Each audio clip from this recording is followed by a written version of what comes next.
Hello YouTube. In this video we are going to be talking about body measurements, and I will be listing my weak points and introducing a new series of videos that you can expect on the channel. So first off, we're not going to be talking about how to know if a body part is a weak point. That's for another video. We're just going to talk about the objective methods of measurement that are available to us. First off, why do we measure our muscles? What is the point? Where here the point is that it's an objective criteria of progress. You will know for a fact that you progress because your muscles got bigger, and it can help you document your training and know what works and what doesn't work. Now, keep in mind that the size of your muscle is not only influenced by hypertrophy, it is also influenced by pump and by body fat.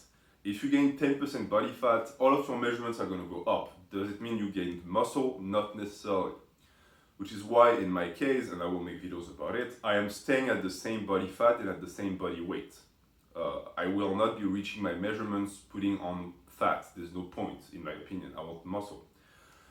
So how do I do my measurements in my videos to prove my size? I use a tape, right? I highly recommend you use one of these because the tapes that you put around and wrap around the muscles sometimes can get loose. It can be hard to tell. This is very easy. You just tape it around the muscle. This. You press. It's tight. You know exactly the measurement. You don't have to wonder. It's right there. So, I don't really encourage beginners to tape just because you're going to progress regardless, and this thing can become an obsession.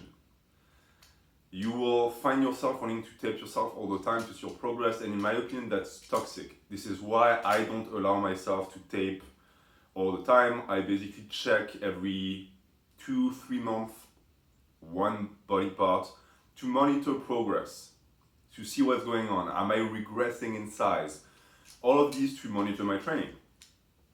But for you, for now, you don't really need to do that. If you want to do it as a fun experiment, do it, but set dates where you're going to be measuring your muscles so that you cannot cheat. You have a date where you say in 6 months, I will tape and see how much I gained. That can be fun. If you document it, it can be helpful for your training. Is it the end all be all? No. Bodybuilding is not about measurements. A guy with 22 inches arms can look worse than a guy with 18 inches arms. It's all about insertions, it's all about the length of the arm, it's all about the way the guy poses. You can have a very nice physique. If you don't know how to pose, it's useless, it's wasted talent. But that's also a topic for another video. So now that I introduced body measurements, I'm going to talk more broadly about what you can see on this channel the most, which is me lifting. And the reason why I'm lifting is because I have goals in mind, and all of my goals are clearly detailed in all of my playlists. I'm not playing around, I'm not shooting for a vague goal. I have very clear goals. And I'm going to explain them to you. I'm going to explain my vision. I have in one video before where I explain what I want my body to look like. But I want to exchange with you because I'm going to start making videos about weak points and how to bring them up. And all of the videos I will be making are going to be related to me. So I want to do a video that's more general where I talk about all of the weak points I have and how I want everything to flow at the end without going too much into details about how I will make it work. That's for this new series of videos. So for me, I will be, to facilitate the understanding of the video, I will be rating my body parts on a scale of 1 to 10. 1 being terrible and 10 being the best. So for me, I have certain parts of my body that are very developed. For example, my biceps are very developed, my mid traps, my quads. All of these are some of my best body parts. I would rate my biceps 9 out of 10, mid traps 8, quads 8 too. These are parts, and rating them high is not just an ego thing. What is important once you reach a certain point in your bodybuilding career is objectively looking at your body and knowing where you can slack off. Not slack off to watch Netflix and eat popcorn.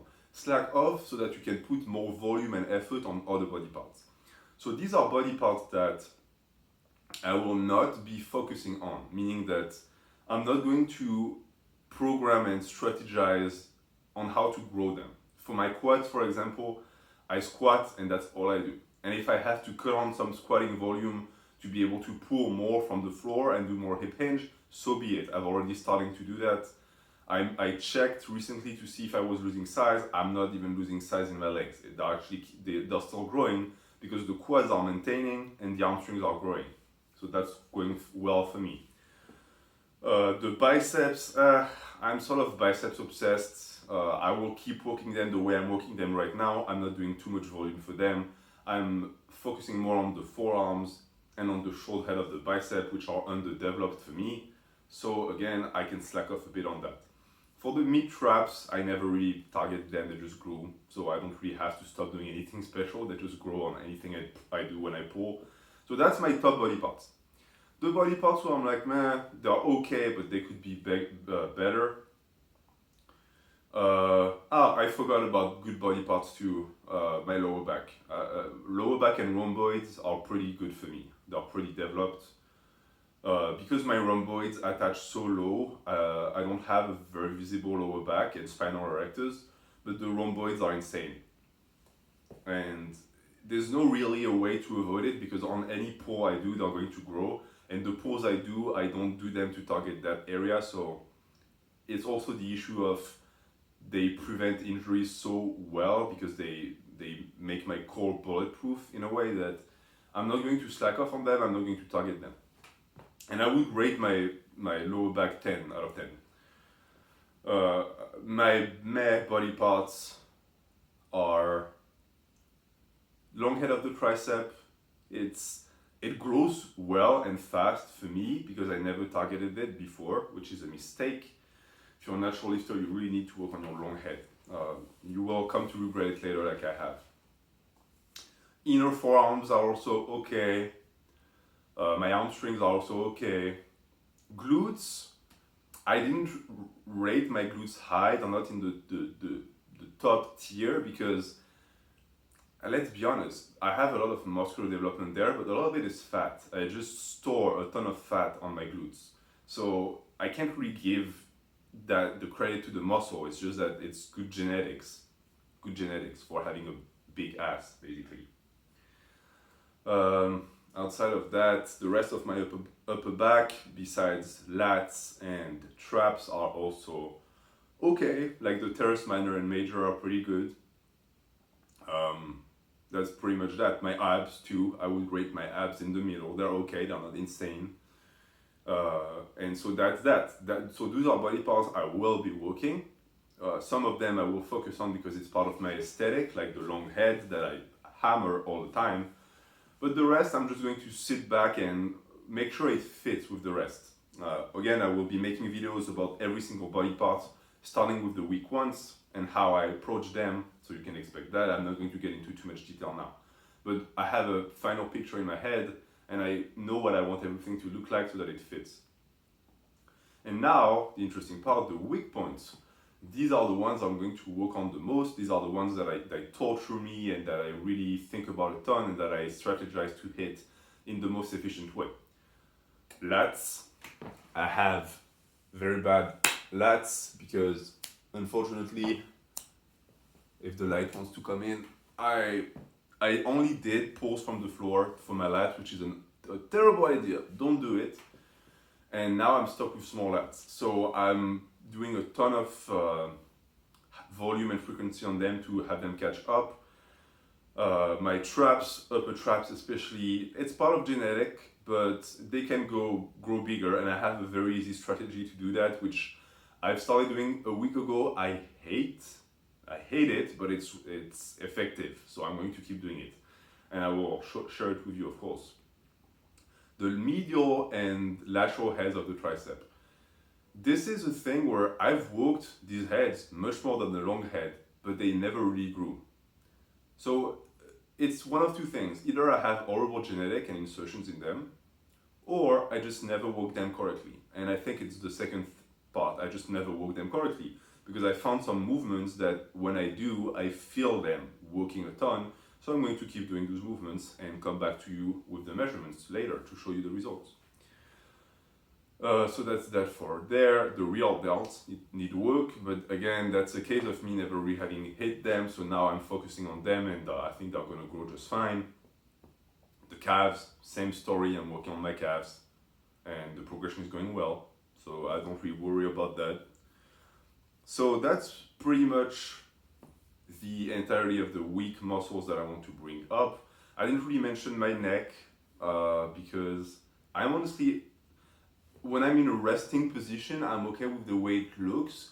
My issue is when I hit double biceps pose, it looks too skinny because my delts and my biceps pop and my neck looks like a stick in comparison.